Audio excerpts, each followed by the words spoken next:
my name is Kennedy Kihigis. I really thoroughly enjoyed the article that we had to read, just because I liked how simple it was able to make all of the different things that we've been learning this semester and how applicable it makes it to life. But the first principle that I want to talk about is principle 2, which is you don't have to fully be differentiated to influence your neighbors.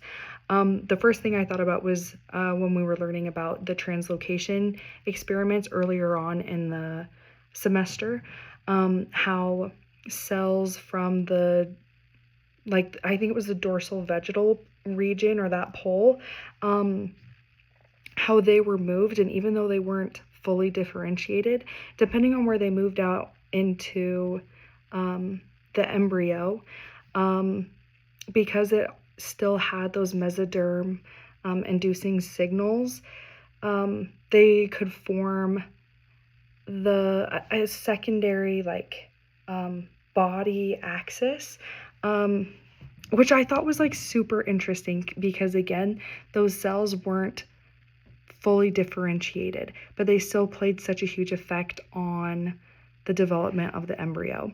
The second principle I want to talk about was principle 5, which basically just says context matters, which I feel like plays a role in literally every part of developmental biology that we talked about. Specifically, the example I can use is for the neural crest cells, how depending on where they were in the embryo, they would impact so fully the peripheral nerves, the facial cartilage, I don't know, even I want to say they played a role in melanin as well, which I thought was super interesting because all of those different things are well, obviously, like I just said, they're all different. They serve different purposes, but it all comes from the neural crest cells. So context matters.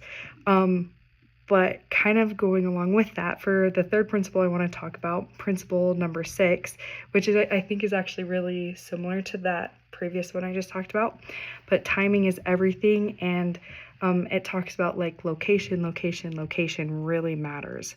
A huge example of this was the somite development, and I took so many notes, I felt on the somite development because there were just I don't know, I liked that part a lot.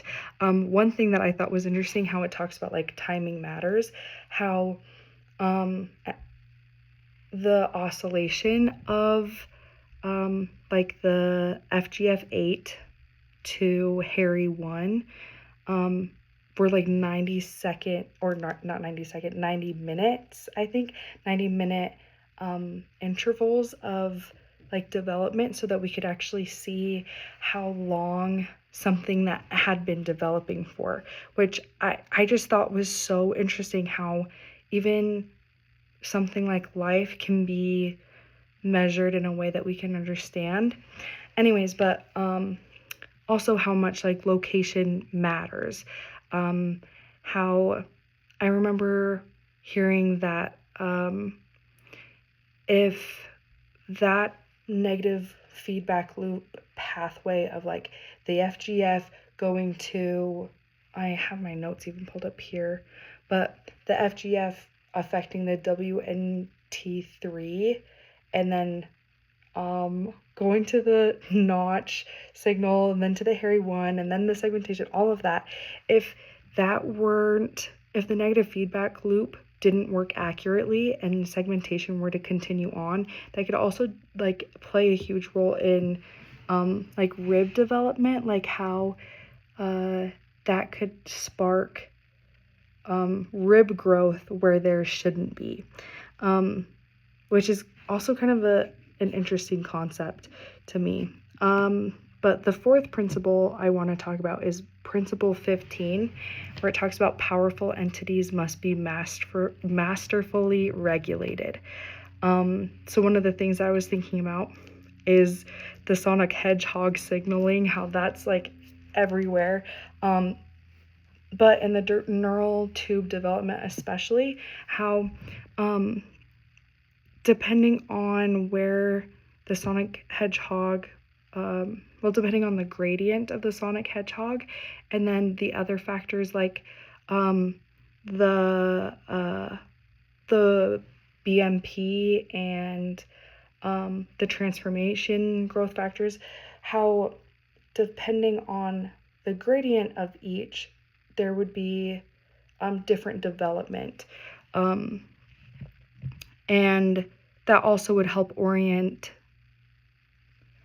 the development also. Like, for example, the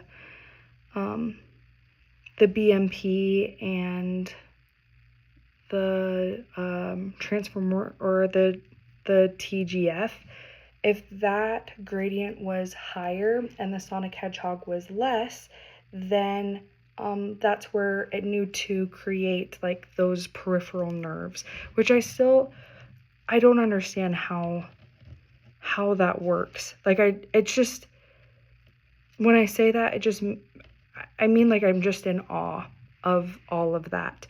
And so honestly, this class has just been very impactful for me to recognize that, I don't mean to bring this in, but like looking at things a little bit religiously. I'm more spiritual, I would say, but I just think that it's really interesting that there's such a rhyme and reason that even in science and the development of life on such a molecular level, that we can look at that and see the timing. Like there really is a rhyme and reason, and I've just grown in appreciation that nature can follow such laws so that we can experience life here. Currently, right now, I am studying biology education and I work as a biology teacher, and I'm already seeing how my greater appreciation for developmental biology has been able to impact my passion for teaching. Just with the increase of knowledge, I've been able to feel a greater urgency to like deliver these findings to like my students, and it's been really fun. I've been able to have like different conversations with friends about these things, which might sound really nerdy, but it's true. And I just think that these things have been really interesting. But again, I just have a greater appreciation for life. But yeah, so thank you so much for a great semester and good luck with grading.